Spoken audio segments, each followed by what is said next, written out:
Sir வணக்கம். வணக்கம் Gabriel. So இப்போ தேர்தல் நெருங்கிட்டு இருக்கு. டிவிகே தரப்புலையும் அடுத்தது பிரச்சாரத்தை ஆரம்பிக்க போகிறோம் அப்படின்ற அறிவிப்புலாம் வந்திருக்கு. 13ஆம் தேதியிலிருந்து விஜய் அவர்களும் களத்துக்கு வரார். அது போக சாட்டர்டே இந்த மாதிரி பிரச்சாரம் பண்ணுவேன் அப்படின்ற ஒரு விஷயத்தையும் அவர் அறிவிச்சிருக்காரு. இந்த டெவலப்மெண்ட் எப்படி பார்க்குறீங்க? என்ன மாதிரியான தாக்கத்தை ஏற்படுத்தும்னு நினைக்கிறீங்க? சாட்டர்டே பிரச்சாரம் பண்ணுறதும், மாதத்துக்கு ஒரு சாட்டர்டே பிரச்சாரம் பண்ணுறதும் அவர் உரிமை. ரைட். பொலிட்டிக்ஸ்ங்கிறது வாலண்டரி ஆர்கனைசேஷன். இப்படி தான் பண்ணணும், அப்படி தான் பண்ணணும்னு யாரையும் கட்டுப்படுத்த முடியாது. இது வாலண்டரியாக விருப்பம் இருந்தால் அது பண்ணிக்கலாம், அல்லது ஒதுங்கிக்கலாங்கிற லெவலில் உள்ள ஒரு இதுதான் அரசியல். விஜயோட இந்த விருப்பமின்மை, ஆர்வமின்மை, பச்சை காலை எடுக்க முடியாத சூழ்நிலை, புலிவாலை பிடிச்சிக்கிட்டு விட முடியாத சூழ்நிலை காரணம் அவரை பொறுத்தவரை திமுக ஆட்சிக்கு வந்துடுங்கிற அச்சம் அவர் மனசில் வந்துடுச்சு. ஆனால் ஆர்வமின்மைன்னு எப்படி சொல்கிறீங்க? ஆர்வம் இருந்ததுன்னா இதோட கொஞ்சம் விஜயகாந்த் பண்ண மாதிரி விரல் விண்டு டூருன்னு சொல்லுவோம் இல்லையா, அது மாதிரி டெய்லி ஒரு கூட்டம் போய் சரலாம் கொஞ்சம் கூட தொய்வின்றி உழைக்கக்கூடிய ஒரு தன்மை இருக்கும். ஆர்வம்னா போதுமான ஆர்வம் இல்லாததும் ஒரு விரக்தியின் வெளிப்பாடும். வெக்ஸாகி போய் நம்ம என்ன பண்ணாலும் திமுக ஆட்சிக்கு வந்துடும். திமுக ஆட்சிக்கு வந்தால் உதயநிதி ஸ்டாலினுக்கு அதிகாரம். ஸ்டாலின் அதிகாரம்னா உதயநிதி ஸ்டாலினுக்கு அது அதிகாரம். நம்ம கட்சி ஆரம்பித்ததே உதயநிதி ஸ்டாலின் அதிகாரத்தை தடுக்கணுங்கிறதுக்கு தான். அது முடியலை. அப்படி ஒரு மோசமான சூழ்நிலை வந்துட்டுங்கிறது தான் விஜயோட ஒரு வெக்ஸாகி விரக்தியாகி பச்சைக்கால எடுக்க முடியாமல் புலிவாலை பிடிச்சது மாதிரி ஒப்புக்கு சப்பானியாக இந்த பிரச்சாரங்களை அவர் பண்ணதுக்கு காரணம் அதுதான். ஆனால் நீங்கள் சொல்கிறது கொஞ்சம் ஆச்சரியமாக இருக்குது. யூஸ்வலாக ஒரு 2 எலெக்ஷனை ஃபேஸ் பண்ணதுக்கப்புறம் 3ஆவது எலெக்ஷனில் வெக்ஸ் ஆவாங்க, ஆர்வத்தை இழப்பாங்க, தொய்வடைகிறது இதெல்லாம் அப்போ தான் நடக்கும். இப்போ விஜயை பொறுத்தளவில் ஃபர்ஸ்ட் எலெக்ஷன் ரொம்ப முக்கியமான எலெக்ஷன். இந்த எலெக்ஷனில் நிரூபிக்க வேண்டிய தேவை இருக்குது. இப்போவே ஆர்வம் இழந்துட்டார் அப்படின்னா அது எப்படி புரிஞ்சுக்கிறது? அவரை தப்பாக கைட் பண்ணிட்டாங்க. ஒன்று, காங்கிரஸ் வந்துடும், உடனே விடுதலை சிறுத்தைகள் வந்துடும், நீங்கள் சிஎம் ஆயிடலாம். காங்கிரஸும் விடுதலை சிறுத்தைகளும் வரலன்னா எடப்பாடி நம்மளை ஒரு 80 சீட்டுக்கு சேர்த்துக்குவார், டெப்டி சீஃப் ஆயிடலாம். ஒன்லி சிஎம் அல்ல டெப்டி சீஃப் மினிஸ்டர். ரெண்டுமே வரல. நீங்கள் உழைச்சி தான், அதை வச்சு தான் நீங்கள் அடுத்த கட்டம் உங்களை வளர்த்து கொண்டு போகணும். முதல்வரா, துணை முதல்வரா, எம்எல்ஏயா, அமைச்சரா, எதுனாலும் நீங்கள் உழைச்சி ஒரு பலத்தை காட்டிட்டு தான் நீங்கள் அதை முன்னெடுக்க முடியுங்கிறது தான் யதார்த்த உண்மை. அந்த யதார்த்த உண்மைக்கு மீறி இவர் பிராண்டிங் கொடுத்த ஆட்கள் இவர்கிட்ட பணத்தை வாங்கிக்கிட்டு இவரை தானே போடுவான். இவர் மனம் குளிர தானே பண்ணுவான். மனம் குளிர்ந்தா தானே அவன் பணத்தை கொடுப்பான், சாங்ஷன் பண்ணுவான். அப்போ மனசை குளிரடிக்கிறதுக்கு பேசுனதெல்லாம் உண்மைன்னு நம்பிட்டார். எங்கள் ஊரில் சிலம்பு சுரேஷ்னு நம்ம தம்பி ஒருத்தர் உண்டு. ஒரு சிலம்புலெல்லாம் இதாக உள்ள ஒரு தம்பி. கராத்தே செல்வின் கொலைக்கு பிறகு காமராஜ் ஆயுத கழகத்தெல்லாம் போல்டாக எடுத்து நடத்தின ஒரு தம்பி தான். அவர் டாக்டர் மோசஸை எதிர்த்து பிரச்சாரம் பண்ணுவார். சுரேஷ் நல்லவர், சுத்தமானவர், மோசஸ் மோசமானவர்னு பிரச்சாரம் பண்ணுவாங்க. வேன்லாம் போகும், வேப்பமுடி ஜங்ஷன்லாம் பயங்கரமாக போகும், கூட்டம்லாம் அதே போகும். சுரேஷ் நினைப்பாரு, டாக்டர் மோசஸோட நமக்கு செல்வாக்கு அதிகம், அதான் நமக்கு ஒரு பெரும் கூட்டம் இருக்குது, நம்ம அவ்வளோ சமூக சேவை செய்திருக்கோம், அது செய்திருக்கோம் நினச்சி ரொம்ப மகிழ்ச்சியாக இறங்குவார். இறங்கி முடித்ததும் அடுத்த வேலை கோட்டர், புரோட்டா இதெல்லாம் வாங்குறதுக்கு அந்த சத்தம் போட்டவங்களுக்கு ஒரு காசு கொடுக்கணும். அப்போ மோசஸை விட சுரேஷ் செல்வாக்காரன்னு சொல்லக்கூடியவன் சுரேஷுக்கிட்ட பணத்தை வாங்கிட்டு தான் சொல்கிறான். அதே மாதிரி நீங்கள் கல்ட்டு நீங்கள் நினச்சா காங்கிரஸ் உங்க கூட வந்துடும், அப்படி திருமாவளவன் உடனே உங்களை சாடி வந்துடுவார், சீமான் ஆதரிச்சிருவார், அன்புமணிக்கு உங்களை விட்டா வேற வழி இல்லை, இப்படியெல்லாம் சொல்லி மட்டையை கட்டினவன் விஜய்கிட்ட இருந்து பணத்தை வாங்கிட்டு அந்த பணத்துக்கு கட்டின மட்டை. ஸோ அது நிற்காது. ஆனால் அதில் உண்மையும் கொஞ்சம் இருக்கணும் அப்படின்னு தோணுது. ஏன்னா இப்போ டிடிவி தினகரன் அவர்கள் பேசுறதை வச்சு பார்க்கும்போது அவர் விஜயை ஒரு பாசிட்டிவ் ஃபோர்ஸாக பார்க்குறாரு, விஜயை ஒரு ரெஸ்பெக்டோட தான் பேசுறாரு. ஸோ மேபி அங்கே போகிறதுக்கு வாய்ப்பு இருக்கு. ஓபிஎஸ் அவர்களுக்கும் இப்போ ஆப்ஷன் இல்லை அப்படின்ற மாதிரி தான் தோணுது. ஸோ மேபி அவர் கூட அந்த சைடு. யார் சொன்னா ஓபிஎஸ்க்கு ஆப்ஷன் இல்லைன்னு? தெளிவாக ஆப்ஷன், கலைஞர் ஆப்ஷன் இருக்குங்க. நானே மோடி, அமித்ஷா, நட்டா, சந்தோஷ் சொல்லிட்டேன். நிர்மலா சீதாராமனோ யாரோ ஓபிஎஸ்க்கு ஆப்ஷன் இல்லை, ஓபிஎஸ் இங்கே வந்துடுவாரு, இங்கே டிசம்பர்ல வந்தோம்னா நம்பாதீங்க, உங்களை ஏமாத்துறாங்க, மோடி ஏமாத்துறாங்கன்னு அர்த்தம். அவர் திமுக ஆப்ஷனை எடுத்துட்டாரு. ஸ்டாலினை பார்த்த பிறகு எவ்வளவு பிரகாசமா இருக்காரு, கொஞ்சம் நஞ்சம் பிரகாசமாட்டா இருக்காரு. 3 தடவை ஸ்டாலினை பார்த்திருக்காரு. நிரந்தர எதிரியும் இல்லை நண்பரும் இல்லைன்னு ஸ்டாலினை பார்த்துட்டு வந்து பிறகு சொல்றாரு. மீண்டும் அதே வார்த்தையை சொல்றாரு. டிஜிபி நியமனத்துல கேர்ஃபுல்லா வார்த்தைகளை சொல்றாரு. சோ டிஎம்கே அலைன்ஸ்ல அகாமடேட் பண்ணுவாங்கன்றீங்களா? கண்டிப்பா ஓபிஎஸ்க்கு திமுக ஆப்ஷன் இருக்கு. அது அவருக்கு ஒரு நல்ல ஆப்ஷனும் கூட. இதுல திமுகவுக்கு என்ன லாபம் இருக்கு நினைக்கிறேன் சவுத்த ஃபோக்கஸ் பண்றதுக்கு? முக்குலத்தோர் ஓட்டு வந்து ஸ்டாலினுக்கு எதிராக இல்லை. ஆனா அது டிடிவி ஓபிஎஸ் மூலமா மோடி பிரதமர்னு போச்சு. ஆனா அது ஆன்டி டிஎம்கே ஓட்ஸ் இல்ல. அப்படி யார் சொன்ன ஆன்டி டிஎம்கே ஓட்டு? ஆன்டி டிஎம்கே பாலிடிக்ஸ் பண்ணி தான் சார் வாங்கியிருக்காரு அந்த ஓட்டு. ஆன்டி டிஎம்கே செத்து போச்சு. ஸ்டாலினுக்கு அந்த இது இல்ல. பூமரங்கள் தான் இன்னும் ஆன்டி டிஎம்கேன்னு சொல்லிட்டு இருப்பான். ஸ்டாலின் தான் தொடர் வெற்றியில இருக்கிறான். அதிமுக ஓட்டுல பெரும்பகுதி ஸ்டாலினுக்கு போயிட்டு. ஸ்டாலின் ஜெயிக்கலாம் தோக்கலாம் சார். ஆனா ஆன்டி டிஎம்கே ஓட்ஸ் மாறிடுமா? ப்ரோ டிஎம்கேவா மாறிடுமா? அது மாறிடுச்சு. மாறினதால ஸ்டாலின் மிகப்பெரிய வெற்றி பெறாரு. கலைஞர் காணாத வெற்றி, புரட்சி தலைவி காணாத வெற்றி, மக்கள் தினம் காணாத வெற்றி. சார் நீங்க நாளைக்கு என்ன வேணாலும் ப்ரெடிக்ட் பண்ணலாம். நடந்ததை அறிவு நாணயம் பற்றி யாரும் பேச முடியாது. உங்களுக்கு ஸ்டாலின் பிடிக்காம இருக்கலாம், அது வேற விஷயம். அது உங்க உரிமை. ஸ்டாலின் விமர்சனத்துக்கு உட்பட்டவர், அது வேற உரிமை. வெற்றி பெறாரு, திமுக ஓட்டு அவருக்கு கிடைக்குங்கிறத வந்து நீங்க மறுத்துட்டு பேச முடியாது. அவர் ஆர்கியூமெண்ட் வைக்கிறேன். இப்ப நீங்க சொல்ற மாதிரி அப்கோர்ஸ் இப்ப ஸ்டாலின் அவர்கள் ஜெயிக்கிறார், தொடர்ச்சியா நிறைய வெற்றிகள் கொடுத்திருக்காரு. ஆனா ஆன்டி டிஎம்கே ஓட்ஸ் எல்லாம் ப்ரோ டிஎம்கேவா மாறிச்சு நான் பாக்கலாம். நான் எப்படி பாக்குறேன்னா ஆன்டி டிஎம்கே ஓட்ஸ் தான் செதறுது. ஒரு சைட்ல என்டிகே நிறைய ஓட்ஸ் ஸ்பிளிட் பண்றாங்க, இன்னொரு சைட்ல பிஜேபி, இன்னொரு சைட்ல ஓபிஎஸ் பிரிக்கிறாரு, டிடிவி பிரிக்கிறாரு, ஏடிஎம்கே பிரிக்கிறாங்க. அதுதான் அட்வான்டேஜா இருக்கு நினைக்கிறேன். ஆனா ஓட்ஸ் ஆன்டி டிஎம்கே ஓட்ஸ் இருக்குன்னு தான் நினைக்கிறேன். செந்தில் பாலாஜி யாரு? Anti DMK bro DMK. ஜெயலலிதாவை எந்த அளவுக்கு பெரிய ஆர்கனைசரா நின்னாரு. அவர் இன்னைக்கு போய் திமுகவில் ஒரு மந்திரியா இருந்தாரு. வேற டெக்னிக்கல் ரீசன்ல மந்திரி பதவியை விட்டாலும் பெரிய பவரா இருக்கிறாரு. தருமபுரியில பழனியப்பன் யாரு? சேகர் பாபு. தங்க தமிழ்ச்செல்வன் யாரு? இவங்கெல்லாம் தினகரன் கூட இருந்தவங்க. அவங்க அங்க சேர்ந்ததை ஏத்துக்கிட்டனால தானே தேனியில மக்கள் ஓட்டு போட்டு ஜெயிக்க வைக்கிறாங்க. அன்னைக்கு வந்து கூடலூர் ராமசாமின்னு ஒருத்தர், சாதாரண ஒருத்தர், பிடிஆர் பழனிராஜன் திராவிட இயக்கத்துல முத்திய தலைவர், தமிழ்வேல் பிடி ராஜன் குடும்பத்தை சேர்ந்தவர். அதை நான் மதிக்கிறேன், அது வேற விஷயம். அவரை வந்து எவ்வளவு லட்சம் ஓட்டுல தோக்கடிச்ச ஆன்டி டிஎம்கே உள்ள இடம். அங்க இன்னைக்கு தங்க தமிழ் செல்வன் ஈஸியா ஜெயிக்கிறார. செந்தில் பாலாஜி கொங்கு மண்டலத்தை ஜெயிக்க வைக்கிறார. சேகர் பாபு, அது சிட்டியில திமுக நல்லா தான் இருந்து சேகர் பாபு மீண்டும் ஸ்ட்ரெங்தன் பண்ணிக்கிறாரு. திருச்செந்தூர்ல திமுகவுக்கே ஸ்பேஸ் கிடையாது, கேபிகே போன பிறகு. அந்த இடத்துக்குள்ள அனிதா ராதாகிருஷ்ணன் ஒரு ஆளா வந்து நிற்கிறாரா இல்லையா? புதுக்கோட்டையில காங்கிரஸ் தான் ஸ்ட்ராங்கு. அங்க வந்து ரகுபதி அமைச்சராகி மேல நிற்கிறாரா இல்லையா? சோ அந்த பழைய டைனமிக்ஸ் மாறி போச்சு. 10ஆம் பசலித்தனமா sir we are the custodian of Hindu religion. சங்கராச்சாரியார் தாளிங்க நாடார் அறிக்கை விட்டதும் லட்சக்கணக்காக ஒருத்தர் ரெண்டு நெஞ்சில மார்பிள குண்டு பட்டி செத்தான். சங்கராச்சாரியார் கைதுக்கே 13 பேர் போகாதவங்க ஒரு ஊடகத்துல இருந்து ஒரு பத்திரிகை காப்பாத்துறதுக்கு, ஒரு வெப்ப காப்பாத்துறதுக்கு, ஒரு சர்வே டீமை காப்பாத்துறதுக்கு, படைப்புக்காக 4 கருத்தை சொன்னா அதை விவரம் ஆய்ந்து பார்க்காண்டாமா சார்? நான் எங்களை விட பெருசா இந்துக்களின் கஸ்டடியன் எவன் இருப்பான்? நாங்க சொல்றோம் ஸ்டாலின் எதிர்ப்பு போயிட்டு. கருணாநிதி ஆண்டி ஹிண்டுவா இருந்தாரு, ஸ்டாலின் ஆண்டி ஹிண்டுவா இல்ல. பொன்முடியை நீக்கணும்னு ரவீந்திர சாமி தான் சொன்னான். பிரேமலதா அம்மையார் கூட கூட்டணிக்காக கட்சி பதவி நீக்கினதே பெருசா பேசினாங்க. நான் மந்திரி பதவியிலிருந்து எடுக்கணும்னு சொன்னேன். ஸ்டாலின் மந்திரி பதவியிலிருந்து பொன்முடியை டிராப் பண்ணியிருக்கிறாரு. சரி, பிராமண சமுதாயத்தை எடுத்துடுங்க.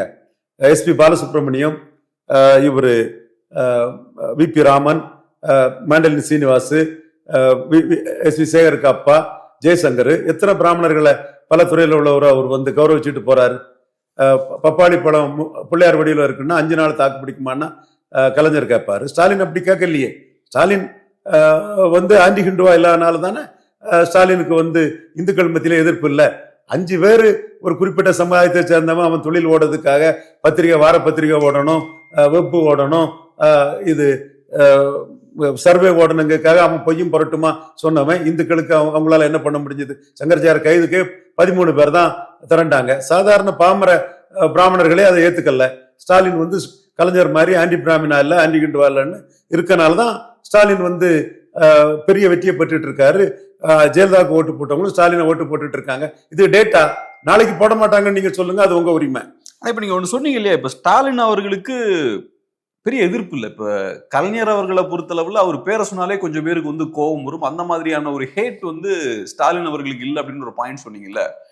ஒரு வகையில் அதை பார்க்கும்போது அது ஒரு பலவீனமாகவும் பார்க்கலாம்ல. யூஸ்வலா பெரிய லீடர்ஸ் எல்லாருமே எடுத்துக்கோங்களேன், பெரிய ரெவல்யூஷனரிஸா இருக்கலாம், லீடர்ஸா இருக்கலாம், அவங்களுக்கு ஸ்டாலினுக்கு வெறித்தனமான பாயிண்ட். ஸ்டாலினுக்கு ஸ்பான்டேனியஸா கூட்டம் வரும்னு நான் சொன்னானா? ஸ்டாலினுக்கு உடன்பிறப்புன்னு சொன்னோடனே கைத்தட்டி கொண்டாடக்கூடிய ஒரு கூட்டம் இருக்குன்னு சொன்னானா? தேர்தல் பற்றியில அவரு நாசுக்கா கலைஞருக்குள்ள எதிர்ப்பு அவருக்கு இல்லை. ஃபார் எக்ஸாம்பிள், நான் ஏற்கனவே இந்துக்களின் காவலர் யாருங்கிறத ஒரு 2 கொட்டு கொடுக்குற மாதிரி நீ பொழப்புக்காக பத்திரிகை ஓடுறதுக்கும் வெப்பு ஓடுறதுக்கு தான் சொல்றான்னு சொல்லிட்டேன். அதே மாதிரி இன்னொரு தரப்புக்கும் ஒரு கொட்டை கொடுத்துருவோம். தரவுகள் அடிப்படையில் தான் கொட்டுவோம், நேர்மையா நாணயமா தான் கொட்டுவோம். டேட்டா மட்டும் சொல்லுங்க சார், அவங்கள போய் எது கொட்டிக்கிட்டு சொல்லிடுறேன். டேட்டாவை தான் சொல்றேன். முதல் அரசியல் சட்ட சீர்திருத்தம் எப்படி பெரியார் ஒரு எம்பி கூட இல்லாம செயல்படுத்தியிருக்க முடியும்? எப்படி செயல்படுத்தியிருக்க முடியும்? இவரு கருத்துருவாக்கம் பண்ணார், நான் மறுக்க வரல, அது சொன்னானது நன்றி உணர்வற்ற செயல். கருத்துருவாக்கம் பண்ணார், அது உண்மை. என்ன அதிகாரம் இருந்து பெரியாருக்கு முதல் அரசியல் சட்ட திருத்தத்தை கொண்டு வர்றதுக்கு? இவருங்க தமிழ்நாட்டில் சொல்லிட்டால நெஹ்ரு அங்க செய்திருவாரோ? இவரை நம்பியா நெஹ்ரு அங்க ஆட்சி செய்துட்டு இருந்தாரு? ஆனா ஒரு பொய்யான கற்பிதம் ஃபர்ஸ்ட் கான்ஸ்டிடியூஷன் கொண்டு வந்தது பெரியாரு. பெரியார் இல்லைன்னா இவன் படிச்சிருப்பானா, அவன் படிச்சிருப்பானா, இவன் கிழிச்சிருப்பானா, அவன் கிழிச்சிருக்கானாங்கிறத கருணாநிதி பொய்யா கலரா ரீல் விட்டுட்டு இருந்தாரு. ஸ்டாலின் முதல் அரசியல் சட்ட திருத்தத்தின் மூலவர் காமராஜர்னு சட்டமன்றத்தில் பதிவு பண்ணி வச்சிருக்கிறார்.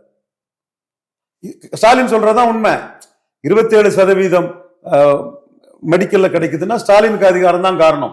ஸ்டாலினுக்காக சோனியா பேசுறாங்க, சோனியா இதுல ஸ்கோர் பண்ணிடுவாங்கன்னு மோடி பண்ணி கொடுக்குறாரு. 69% சட்ட அங்கீகாரம் வருதுன்னா ஜெயலலிதாவை நம்பினாதான் இங்க 40 MD ஜெயிக்குங்கிறதுக்காக தான் நரசிம்மராவ் பண்றாரு. சங்கர் தயாள் சர்மா டக்குன்னு உடனே அதை முடிச்சு கொடுக்காரு. மூப்பனார், வாழப்பாடி எல்லாரும் அதுக்குள்ள நிற்கிறாங்க. அப்போ அரசியல் அதிகாரம் தான் அதை முடிவு பண்ணுது. அப்படி காமராஜ் முடிவு பண்ண ஒரு அதிகாரத்தை வரலாற்றை மறைச்சு, கருணாநிதி காமராஜ் பேரை மறைச்சு ஒரு கோயபல்ஸ் வேலையை பண்ணி நிறைய பேர் முட்டாள்கள், சிந்தன சக்தி இல்லாத முட்டா கூட்டத்தை தலையை தடவிட்டான். தடவிட்டார் ஐயா கலைஞர். ஸ்டாலின் முதல் அரசியல் சட்ட திருத்தம் காமராஜ் தான் கொண்டு வந்தாருன்னு பதிவு பண்ணிட்டாரு. அப்போ கலைஞருக்குள்ள எதிர்ப்பு ஸ்டாலினுக்கு டைல்யூட் ஆகுது அந்த இடத்துல. அதே மாதிரி தியாகி இமானுவேல் சேகரனார் தேவேந்திர குல வேளாளர் ஓட்ட கலைஞர் இலவச ஓட்டா தான் பார்ப்பாரு. ஸ்டாலின் இன்னைக்கு அவருக்கு அரசு விழா பண்ணிட்டாரு, தேவேந்திர குல வேளாளர் பேர் மாற்றணும் உடனே அதை பண்ணிட்டாரு. பட் ஸ்டாலினுக்கு ஒரு ஓட்டு எதிராக இருக்குது, வன்னியர் ஓட்டு ஸ்டாலினுக்கு எதிராக இருக்கு. வன்னியர்கள் ஸ்டாலினுக்கு எதிராக இருக்காங்க. ஏன் அப்படி இருக்காங்க? என்ன பண்றாங்கன்னா, வீரபாண்டி ஆறுமுகம், மதுராந்த ஆறுமுகம், செஞ்சி ராமச்சந்திரன் இவங்கெல்லாம் ஈசோட் ஆகி செல்வாக்கடக்கு காரணம் ஸ்டாலின் அவங்க நினைக்கிறாங்க. ஸோ 10.5 விஷயத்திலையும் ஸ்டாலின் அவங்க எதிராக தான் பார்க்குறாங்க. அந்த புள்ளிக்குள்ள அவருக்குன்னு ஒரு சப்ஸ்டான்சியல் வன்னியர் ஓட்டும் இருக்குது. கொஞ்சம் செல்வ கணபதி, ஜெகத் ரட்சகன், பனைமரத்துப்பட்டி ராஜேந்திரன், தென் துரைமுருகன், இப்படி ஒரு இருந்தாலும் கூட வன்னியர் மத்தியில ஸ்டாலினுக்கு ஒரு எதிர்ப்பு இருக்கு. பிராமணர்கிட்ட எதிர்ப்பு இல்லை, நாடார்கள்ட்ட இல்லை, தேவேந்திர குல வேளாளர்கிட்ட இல்லை, யாதவர்கிட்ட இல்லை. அதிமுக ஆதரவு ஸ்டாலினுக்கு ஆதரவாட்டே இருக்கிறாப்ல. சரி, இப்போ ஒன்று சொன்னீங்க இல்லையா, ஓபிஎஸ் அவர்களை பொறுத்தளவுல டிஎம்கே ஆப்ஷன் அவருக்கு இருக்குன்னு சொல்றீங்க. டிடிவி எப்படி பார்க்கலாம்? அவர் விஜய் பாசிட்டிவா பார்க்கறாரா? டிடிவி விஜய் பாசிட்டிவா பார்க்கறாரு. ஏன்னா அவருக்கு டிஎம்கே ஆப்ஷன் இல்லை. ஓபிஎஸும் டிடிவியும் எடப்பாடிக்கு எதிராக இருக்கிறாங்க, டிடிவியும் எடப்பாடிக்கு எதிராக இருக்கிறாரு. ஸோ அவருக்கு டிஎம்கே ஆப்ஷனும் இல்லாத சூழ்நிலையில அவர் அந்த அதிமுக அரசியலுக்குள்ள இன்னும் ஒரு 10-15 வருஷம் அரசியல் பண்ணணும்னு நினைக்கிறாரு. அதுக்குள்ள இதுல எடப்பாடியை காலி பண்ணி விஜயை அதுக்கு பயன்படுத்தி எடப்பாடியை வீக்கன் பண்ணா தான் அரசியல் பண்ணதுக்கு நாளை கரெக்டா இருக்கும்னு நினைக்கிறாரு. அந்த வகையில அவர் விஜய் ஆப்ஷனை ஓபன் பண்ணிட்டாரு. டிடிவி விஜய்க்கு பெரிய பூஸ்டர் கொடுத்துட்டாரு. இது கண்ணெதிரா நமக்கு ஆதாரமா தெரியுது. இதை எப்படி நம்ம மறைக்க முடியும்? அலைன்ஸ் எதிர்பார்க்கலாம், கண்டிப்பா எதிர்பார்க்கலாம். ஓபிஎஸ் ஃபர்ஸ்ட் பிரியாரிட்டி ஸ்டாலின் தான். ஓகே சார், இப்ப விஜயை பொறுத்தளவுல 2 மாநாடு நடத்துறாரு. அந்த மாநாட்டோட தாக்கம் பார்த்தோம்னா பெரிய அளவுல இருக்கு. அரசியல் தாக்கமும் ஏதோ ஒண்ணு, ஆனா ஓரளவுக்கு ஒரு பேசு பொருளா இருக்கு. டிவியோட டிஆர்பி ஏறுது, இந்த விஷயங்கள்லாம் நடந்துட்டு இருக்கு. இப்ப அவர் என்ன சொல்றாருன்னா, ஒவ்வொரு சனிக்கிழமையும் நான் மக்களை சந்திக்கிறேன் அப்படின்ற விஷயத்தையும் பேசுறாரு. ஸோ கண்டிப்பா இது ஒரு பெரிய இம்பாக்ட் ஏற்படுத்தும்ல. ஒவ்வொரு வீக்கும் ஒரு பேசு பொருளாவே இருப்பார்ல அவரு. அப்படிதான் அவங்க ஸ்கீம் பண்றாங்க. 2வது மாநாட்டுல கூட்டம் கலைஞ்சது வீக்னஸ். 2வது மாநாட்டுல கூட்டம் கலைஞ்சது வீக்னஸ். அது கேட்க வந்த கூட்டம் இல்ல, பார்க்க வந்த கூட்டம்னு ஆயிப்போச்சு. பெரிய பொலிட்டிக்கல் டிபேட்டும் ஏற்படுத்தல.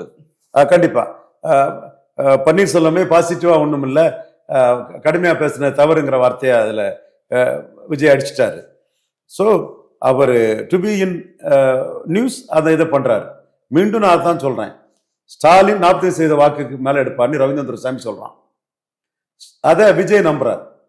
48% வாக்கு எடுப்பார் ஸ்டாலின்னு 2024 மோடி தான் பிரதமர் ஆவார்னு நம்ம சொல்லும்போது, தமிழ்நாடு டிக்ளேர் பண்ணும்போது ஸ்டாலின் 48 எடுப்பாருன்னு சொன்னோம். நீங்க சொல்றது டிஎம்கே பிளஸ் சொல்றீங்க. டிஎம்கே பிளஸ் 47 எடுத்தாரு. அப்போ இப்பவும் 45 ஸ்டாலின் எடுத்துருவாருங்கிறதும், ஸ்டாலினை நோக்கி பன்னீர்செல்வம் நகர்றதும், தேமுதிக நகர்றதும், ஸ்டாலினுக்கு கூட்டணி இன்டாக்டா இருக்கிறதும் ரொம்ப ஷாக் ஆயிட்டாரு விஜய். அவரை பற்றி தப்பு கணக்கு போட்டு கல்ட்டுன்னு அவரை பற்றி முகஸ்துதி பண்ணி அவருக்கு இப்படி வந்துடும் அப்படி வந்துடும் சொன்னது எல்லாமே பொய்ங்கிறத உணர்றாரு. ஸோ அவரு வச்ச காலம் எடுக்க முடியாம புலிவாலை பிடிச்ச நாயர் மாதிரி பிடிச்ச வாழை விட முடியாம ஏதோ ஒப்புக்கு சப்பானியா பேரளவுல அங்கங்கன்னு பண்ணிட்டு இருக்கிறார். ஸோ இப்போ நீங்க சொல்றதை வச்சு பார்க்கும்போது டிஎம்கே கூட்டணிக்கு ஏறக்குறைய 50% ஓட்டு இருக்குன்னு சொல்றீங்க. அப்ப மீதி இருக்கக்கூடிய எல்லா கட்சிகளும் 45 சொல்றீங்க. 48 சொன்னீங்க. சரி, 48ங்கிறது பார்லிமெண்ட்ல சொன்னேன். 47 வந்துங்கிறத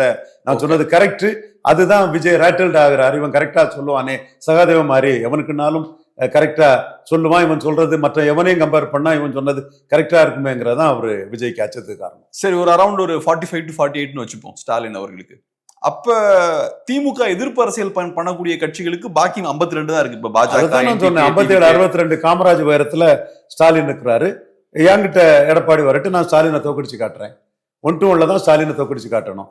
என்கிட்ட விஜய் வரட்டு, உதயநிதி ஸ்டாலினுக்கு அதிகாரத்தை நான் மட்டுப்படுத்தி காட்டுறேன். அது இல்லாம 1-1 இல்லாம ஸ்டாலினை தோக்கடிக்க முடியாது. என்கிட்ட வாங்கினா நீங்க கன்சல்ட் பண்றீங்களா? நான் தோற்கடிக்க முடியாதவர் அல்ல ஸ்டாலின்ங்கிறதுக்காகவும், ஸ்டாலினை தோற்கடிப்பது எடப்பாடி தலைமையில முடியாதுன்னும் எடப்பாடி இல்லாமலும் முடியாதுன்னும் ஒரு அடிப்படையில் அதை சொல்றேன். விஜய் அதுல பிரச்சார வலிமை தான் ஸ்டாலினை தோற்கடிக்கிறதுக்கு. Is unproved not tested.